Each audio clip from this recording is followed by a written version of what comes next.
Number 3, location and layout of the business operations. Number 4, purchases and inventory control. ये जो 4 topics हैं, इनके मुताबिक हम इस यूनिट में पढ़ेंगे।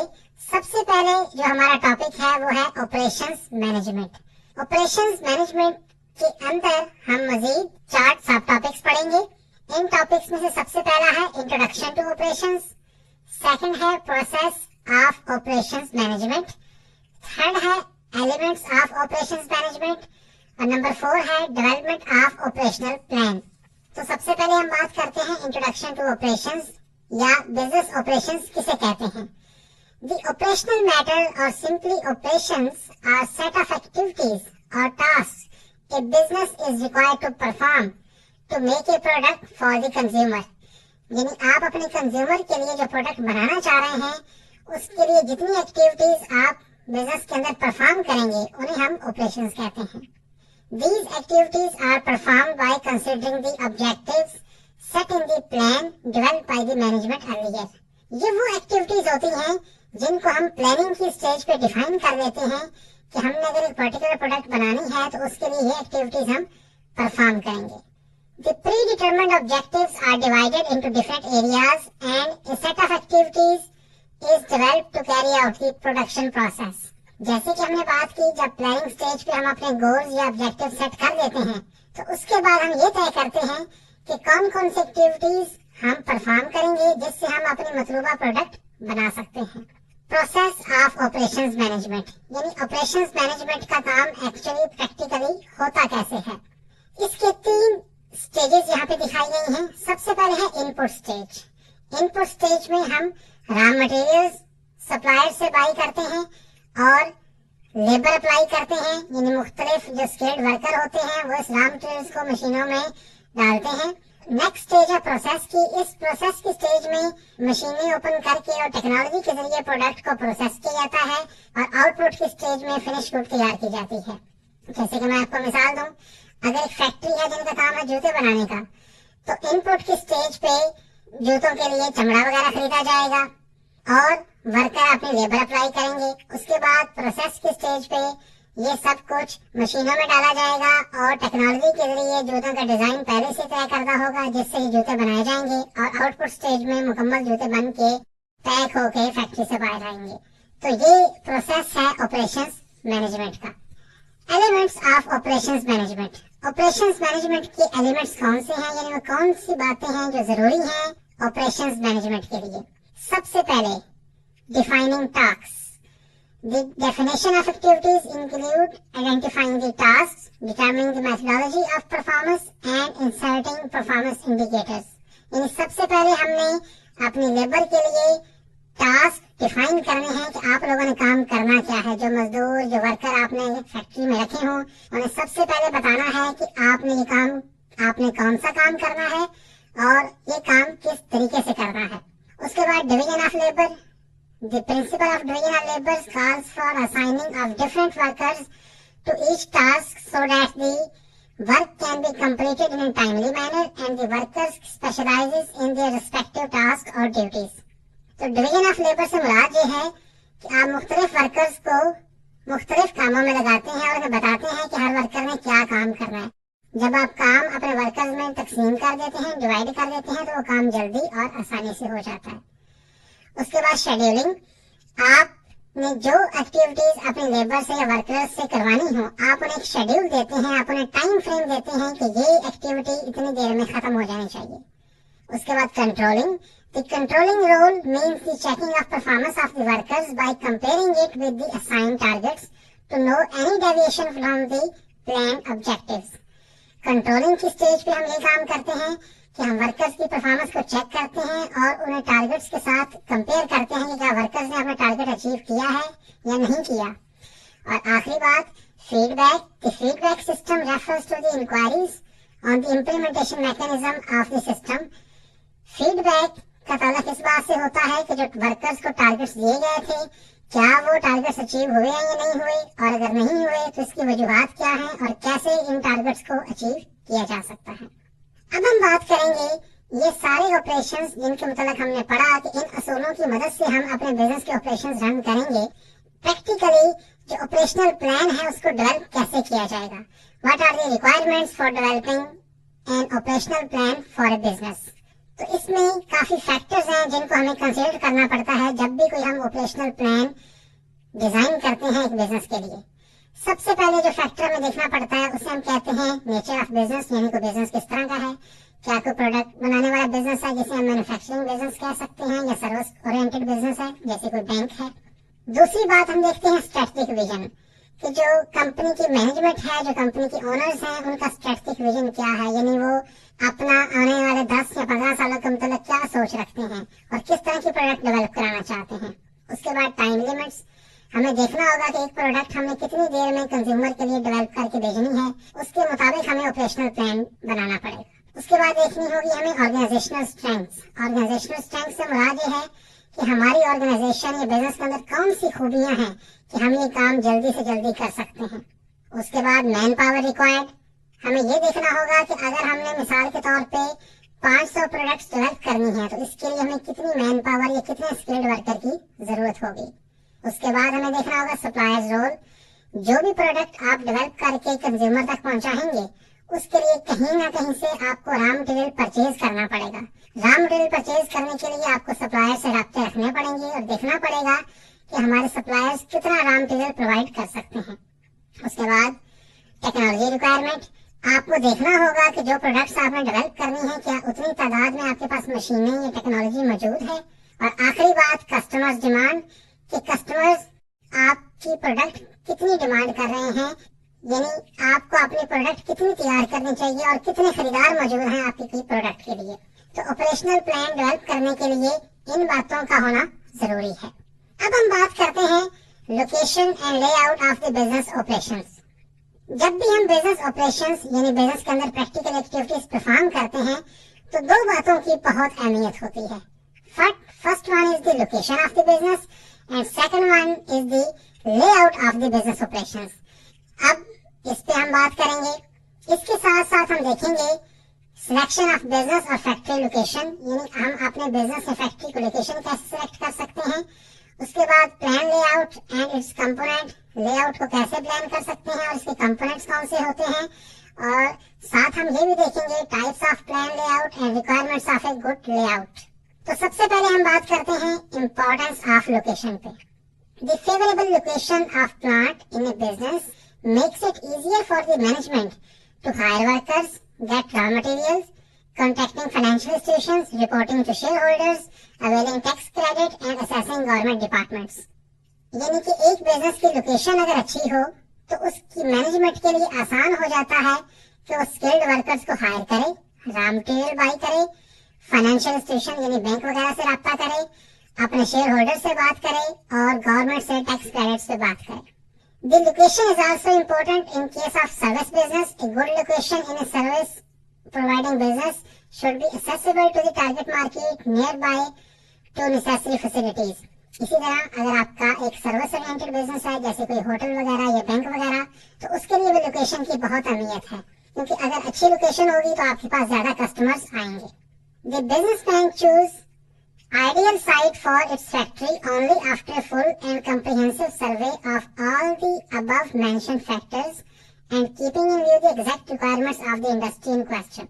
यानी जो बिजनेसमैन होते हैं जब भी वो किसी अपनी फैक्ट्री की या बिजनेस की लोकेशन डिसाइड करते हैं तो वो अपने बिजनेस से मुताल्लिका या इंडस्ट्री से मुताल्लिका सारे फैक्टर्स देखने के बाद इसका डिसीजन करते हैं। अब उन फैक्टर्स की तरफ आते हैं जो एक फैक्ट्री लोकेशन या बिजनेस लोकेशन सिलेक्ट करने के लिए लाजमी तौर पे हमें देखने चाहिए। सबसे पहले जो फैक्टर देखना चाहिए उसे हम कहते हैं लॉ एंड ऑर्डर सिचुएशन, यानी आप अपना बिजनेस या फैक्ट्री ऐसी जगह पे लोकेट करें जहाँ पे लॉ एंड ऑर्डर की सिचुएशन बेहतर हो, ज्यादा चोरियां या हंगामे या फसाद का खतरा ना हो। दूसरी बात अवेलेबिलिटी ऑफ इंफ्रास्ट्रक्चर फैसिलिटीज। जो दूसरी बात आप देखते हैं वो ये है कि उस इलाके में इंफ्रास्ट्रक्चर क्या है, यानी सड़कें कैसी हैं, वाटर सप्लाई कैसी है, इसके अलावा वहाँ पे टेक्नोलॉजी का इंफ्रास्ट्रक्चर कैसा है, मोबाइल फोन कवरेज है, इंटरनेट की फैसिलिटी है, एयरपोर्ट या करीबी कोई सी पोर्ट वगैरह मौजूद है। तीसरा फैक्टर जो देखते हैं उसे कहते हैं गुड इंडस्ट्रियल रिलेशंस, यानी उस जगह पे अगर आपकी फैक्ट्री लोकेट होगी तो क्या इंडस्ट्री में आप बाकी दूसरे प्लेयर से रब्ता कर सकेंगे, number 4, availability of skilled workforce. क्या आपके पास एक खास जगह पे फैक्ट्री लोकेट करने से स्किल्ड वर्कफोर्स आपको मिल पाएगी। 5वीं बात, सोशल इंफ्रास्ट्रक्चर। क्या वहाँ पे कुछ सोशल इंफ्रास्ट्रक्चर मौजूद है। सोशल इंफ्रास्ट्रक्चर से मुराद वहाँ पे आबादी का होना है, वहाँ पे सोशल इंस्टीट्यूशंस का होना है, एजुकेशनल इंस्टीट्यूशंस का होना है। 6ठी बात, इन्वेस्टर फ्रेंडली एटीट्यूड। क्या जिस जगह पे आप प्लांट लगा रहे हैं, क्या उस जगह पे गवर्नमेंट का या जनरल पब्लिक का इन्वेस्टर फ्रेंडली एटीट्यूड मौजूद है। Number 7, nearness to market. जहाँ पे आपका प्लांट मौजूद है, क्या वहाँ प्रोडक्ट तैयार करके आप आसानी से मार्केट तक पहुँचा सकते हैं। 8वीं बात जो हमें देखनी चाहिए वो ये है nearness to sources of raw material. कि आप जहाँ पे फैक्ट्री लोकेट कर रहे हैं, उस फैक्ट्री में जो प्रोडक्ट तैयार होने हैं उनके लिए जो मुतलका रॉ मटेरियल है, क्या वो आसानी से और करीबी से मिल सकता है। Number 9, supporting industries and services. आप इंडस्ट्रीज और सर्विस को क्या सपोर्ट कर सकते हैं एक जगह पे लोकेशन होने से।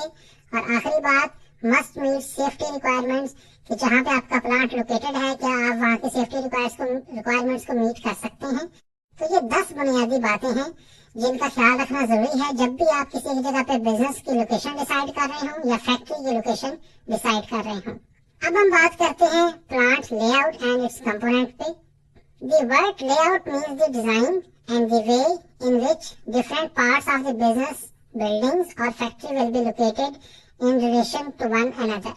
The word layout means the design and the way in which different parts of the business buildings or factory will be located. अब ये जो लेआउट होता है, इसमें हम ये देखते हैं कि जो एक बिजनेस की बिल्डिंग है या उस फैक्ट्री के अंदर मौजूद चीजें हैं, वो एक दूसरे से किस तरतीब के साथ वो आपस में लिंक होंगी। यानी मशीनें कहाँ पे होंगी, इसके अलावा कटिंग वाली मशीन कहाँ पे होगी, दूसरी मशीनें कहाँ पे होंगी, मटेरियल कहाँ पे रखा जाएगा, बॉयलर कहाँ पे होगा, वाटर कैसे सप्लाई किया जाएगा, इलेक्ट्रिसिटी की क्या पोजीशन होगी। तो कंपोनेंट्स ऑफ प्लांट लेआउट में हम building, floors, electricity, gas, water, service departments, material handling, boiler house, यानी एक फैक्ट्री के अंदर हम क्या तरतीब रखेंगे। यानी उस बिल्डिंग के अंदर हम मशीनें कहाँ पे प्लेस करेंगे, वर्कर कहाँ पे होंगे, इन सारी बातों का ताल्लुक होगा प्लांट लेआउट से। अब प्लांट लेआउट की कुछ टाइप्स हैं। लेआउट की जो टाइप्स हैं उनमें सबसे पहला है प्रोसेस लेआउट। प्रोसेस लेआउट में ये किया जाता है कि there is one process for each department. हर डिपार्टमेंट के लिए एक प्रोसेस होता है। All similar machine lines is group together. This layout is associated with batch production and is sometimes referred to as functional layout. जैसे कि आप नीचे तस्वीर में देख सकते हैं, मिलिंग डिपार्टमेंट है, ग्राइंडिंग डिपार्टमेंट है, प्लेटिंग डिपार्टमेंट है, ड्रिलिंग डिपार्टमेंट है, असेंबली एंड टेस्टिंग है। तो एक डिपार्टमेंट के अंदर मशीनें इकट्ठी लगी होती हैं। एक डिपार्टमेंट से एक चीज तैयार होकर नेक्स्ट डिपार्टमेंट में जाती है, डिपार्टमेंट नंबर 2 से डिपार्टमेंट नंबर 2 से डिपार्टमेंट नंबर 3 की तरफ जाती है। तो इसे हम कहते हैं प्रोसेस लेआउट। एक और टाइप है प्लांट लेआउट की, इसे हम कहते हैं प्रोडक्ट लेआउट। ये क्या है? It is often called the line layout and associated with the flow or continuous production. In each department, a group of machines deal with the successive operations to produce the finished product. इसमें होता क्या है कि मुख्तलिफ जो departments हैं उनकी मशीनें एक तरतीब में लगाई जाती हैं। उस तरतीब में काम होने से ये फायदा होता है कि सबसे पहले एक प्रोडक्ट तैयार होने के लिए मशीन नंबर 1 पे पहुंचती है, उसके बाद मशीन नंबर 2 पे, फिर मशीन नंबर 3 पे और मशीन नंबर 4 पे, और इस तरह चीज तैयार होते होते आखिरी डिपार्टमेंट तक पहुंच जाती है। एक गुड लेआउट हम किसे कहते हैं? What are the requirements of a good layout? तो इसकी कुछ रिक्वायरमेंट्स जैसे कि आपकी टेक्स्ट बुक में मेंशन की गई हैं, उनमें नंबर 1 है कि एक गुड लेआउट हम उसे कहते हैं जो फ्लेक्सिबल हो, जिसमें हम चीजों को आसानी से रिमूव कर सकें। उसके बाद है कोऑर्डिनेशन। एक गुड लेआउट के अंदर कोऑर्डिनेशन होनी चाहिए। कोऑर्डिनेशन का मतलब ये है कि मशीनें और वर्कर्स एक दूसरे से कोऑर्डिनेटेड हों। Number 3 capacity utilization. एक गुड लेआउट वो होता है जिससे मैक्सिमम कैपेसिटी एक बिल्डिंग की यूज की जाती है। Number 4 visibility. एक गुड लेआउट वो होता है जो आसानी से विजिबल हो, जिसमें हमें पता हो कि कौन सी मशीनों के अंदर रॉ मटेरियल्स डालें, कैसे प्रोसेस होगा और कैसे फिनिश गुड तैयार होगी। एक्सेसिबिलिटी। जो मशीनें जो लेआउट आप डिसाइड करें वो एक्सेसिबल हो, वर्कर आसानी से वहां तक पहुंच सकें। Minimum distance. जो मशीनें हैं, जो वर्कर्स हैं, वो एक दूसरे से मिनिमम डिस्टेंस पे हों। Machine handling. लेआउट ऐसा डिजाइन करें कि वर्कर्स मशीन को आसानी से हैंडल कर सकें, कोई नुकसान का या सेफ्टी का मसला ना बने। मिनिमम डिस्कम्फर्ट कि आप कोशिश करें मशीनों को ऐसे डिजाइन करें एक फ्लोर पे कि वर्कर्स के लिए डिस्कम्फर्ट कम से कम हो। सिक्योरिटी ऑफ मशीन्स, मशीन्स की सिक्योरिटी भी बरकरार रहे और आखिरी बात वर्कर्स भी सेफ रहें। अब हम अपने लेक्चर के दूसरे हिस्से की तरफ चलते हैं जो है परचेजेस एंड इन्वेंटरी कंट्रोल के मुताबिक। परचेजेस एंड इन्वेंटरी कंट्रोल के अंदर जो टॉपिक्स हम डिस्कस करेंगे, सबसे पहला टॉपिक है इम्पोर्टेंस ऑफ परचेजिंग, यानी परचेजिंग की इम्पोर्टेंस क्या है एक बिजनेस ऑर्गेनाइजेशन के लिए। उसके बाद फंक्शंस ऑफ परचेज डिपार्टमेंट, उसके बाद हम बात करेंगे इन्वेंटरी कंट्रोल की और आखिर में हम बात करेंगे इसेंशियल्स ऑफ इन्वेंटरी कंट्रोल की। तो इम्पोर्टेंस ऑफ परचेजिंग, सबसे पहले हम इस पे बात करते हैं। Number 1, the purchase department is responsible for providing the necessary raw material and other items to be used as inputs for making different products. Purchase department का होना इसलिए जरूरी है कि परचेज डिपार्टमेंट मार्केट से सप्लायर से रॉ मटेरियल खरीद के हमें देता है जिसे हम इनपुट के तौर पे यूज करते हैं प्रोडक्ट्स बनाने के लिए। These products requires various combinations of raw materials and overheads to be used in business. ये जो रॉ मटेरियल हम खरीदते हैं इसके साथ कुछ और चीजें मिक्स की जाती हैं और फिनिश गुड डेवलप की जाती है। The functions of a purchase department are, एक परचेज डिपार्टमेंट एक बिजनेस ऑर्गेनाइजेशन में कौन से फंक्शन परफॉर्म करता है। जो फंक्शंस नीचे लिखे हुए हैं उनमें लिखा हुआ है सबसे पहले व्हाट टू परचेज, यानी कौन सा रॉ मटेरियल खरीदना है। हाउ मच टू परचेज, कितना रॉ मटेरियल खरीदना है। व्हेन टू परचेज, यानी किस वक्त खरीदना है। At what price to purchase, किस कीमत पे खरीदना है। और आखिरी बात वेयर टू परचेज, यानी कहाँ से, किस जगह से, किस सप्लायर से खरीदना है। तो जब भी एक बिजनेस ऑर्गेनाइजेशन कोई प्रोडक्ट बना के कंज्यूमर तक पहुंचाती है, उस प्रोडक्ट को बनाने के लिए जो रॉ मटेरियल होता है वो परचेज डिपार्टमेंट के थ्रू खरीदा जाता है। Functions of purchase department, purchase department के फंक्शंस क्या होते हैं। उनमें सबसे पहला है रिसीविंग परचेज रिक्वेजिशंस। परचेज रिक्वेजिशंस आपको रिसीव होती हैं प्रोडक्शन डिपार्टमेंट से। प्रोडक्शन डिपार्टमेंट वाले परचेज वालों को कहते हैं कि हमें ये इतनी प्रोडक्ट तैयार करने के लिए इतना रॉ मटेरियल चाहिए, तो उसके मुताबिक परचेज रिक्वेजिशन बनाई जाती है। सप्लायर सिलेक्शन, जब एक दफा आपको परचेज रिक्वेजिशन मिल जाए तो उसके बाद आप मार्केट से सप्लायर सिलेक्ट करते हैं। 2, 3 या 4 सप्लायर से आप राब्ता करते हैं, उनसे कोटेशंस लेते हैं, उनसे मालूमात लेते हैं कि आप अपना रॉ मटेरियल कितनी कीमत पे हमें प्रोवाइड करेंगे और कितनी जल्दी कर सकते हैं। इस बेस पे सप्लायर्स सिलेक्ट होते हैं। उसके बाद preparing purchase order, purchase order पर तैयार किया जाता है। किसी एक पर्टिकुलर सप्लायर को सिलेक्ट करके उसे कहा जाता है कि हमें इतना रॉ मटेरियल चाहिए। उसके बाद रिसीविंग रॉ मटेरियल्स, मटेरियल्स को रिसीव किया जाता है। जिस तरह का परचेज ऑर्डर आप डिजाइन करें उसी मुताबिक आपको मटेरियल मिलना चाहिए। उसके बाद इंस्पेक्टिंग एंड टेस्टिंग मटेरियल्स, आप रॉ मटेरियल्स को इंस्पेक्ट करते हैं कि जो हमने ऑर्डर दिया क्या वही चीज हमें मिली है, और उसके बाद उसकी टेस्टिंग की जाती है क्वालिटी के लिए। और आखिरी बात प्रोसेसिंग इनवॉइसेस, जो सप्लायर्स के बिल होते हैं, यानी जिसके अगेंस्ट आपने रॉ मटेरियल खरीदा होता है उसको आप प्रोसेस कराते हैं और उन्हें पेमेंट्स करवाते हैं। उसके बाद हम बात करेंगे इन्वेंट्री कंट्रोल की। Inventory control is the supervision of supply, storage and accessibility of items in order to ensure an adequate supply without excessive oversupply to the production department. Inventory control का मतलब यह है कि परचेज डिपार्टमेंट के अंदर जब आप रॉ मटेरियल्स खरीदें तो उसकी तादाद, उसकी मिकदार आप उतनी ही खरीदें जितनी प्रोडक्शन के लिए जरूरी है, ताकि ओवर सप्लाई ना हो। और दूसरी बात यह भी है कि शॉर्टेज भी ना हो एक ऑर्गेनाइजेशन के अंदर रॉ मटेरियल की। जो डिफरेंट एरियाज हैं इन्वेंट्री कंट्रोल के, जैसे ये डायग्राम में दिए हुए हैं, उनमें सबसे पहले है रिसीविंग गुड्स फ्रॉम सप्लायर्स, आप सप्लायर से गुड्स रिसीव करते हैं।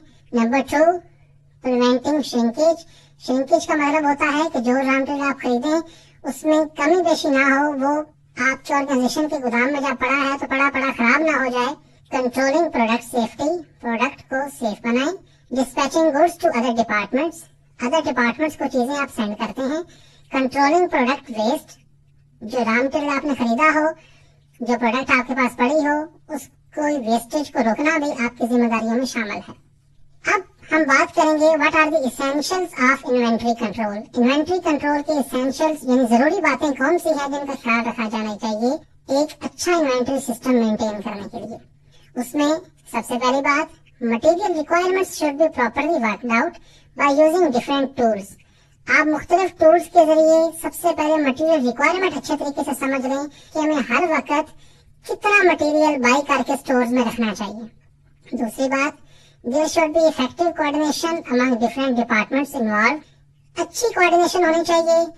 जाहिर बात है जो परचेज डिपार्टमेंट वाले हैं वो उतना ही मटेरियल खरीदें जितना प्रोडक्शन वाले उनसे कह रहे हैं। उसके बाद purchases of material should be centralize. Material centrally purchase करना चाहिए। ऐसा नहीं कि हर ऑर्गेनाइजेशन का हर डिपार्टमेंट खुद से मटेरियल परचेज करने लग पड़े। Standard form of requisition orders issue and transfer to be used. Standard form के आप मटेरियल रिक्विजिशन ऑर्डर वगैरह बना लें जो सीरियल नंबर हों, जिन पर प्रॉपरली साइन हों।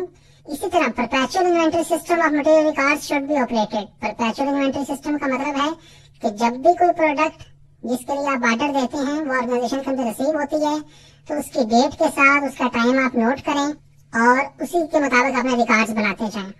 फिर एक good method of classification and codification of material should be followed. जो भी रॉ मटेरियल आप खरीद रहे हैं उसकी क्लासिफिकेशन का, उसकी कोडिफिकेशन का एक अच्छा मेथड डेवलप करें। उसके बाद storage of material should be well planned. जो मटेरियल है उसकी स्टोरेज अच्छे तरीके से प्लान करें। ऐसा ना हो कि आप चीजों को स्टोर इस तरीके से करें कि मौसम की तब्दीली से या वैसे कुछ हालात से उनमें तब्दीली आ जाए।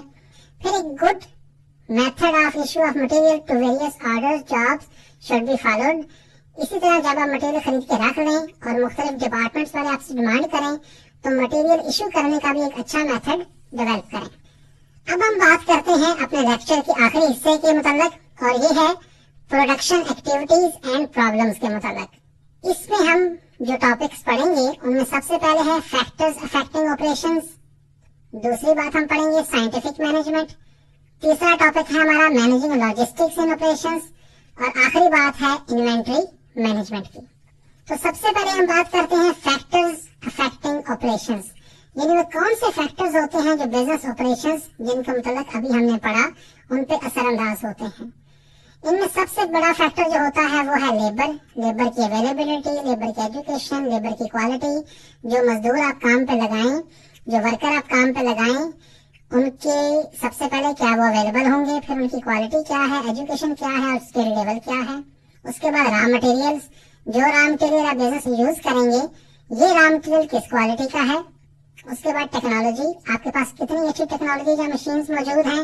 उसके बाद रिसर्च एंड डेवलपमेंट, आप देखेंगे कि रिसर्च एंड डेवलपमेंट की यानी नई प्रोडक्ट्स डेवलप करने के लिए आपके पास कौन से जरिए हैं।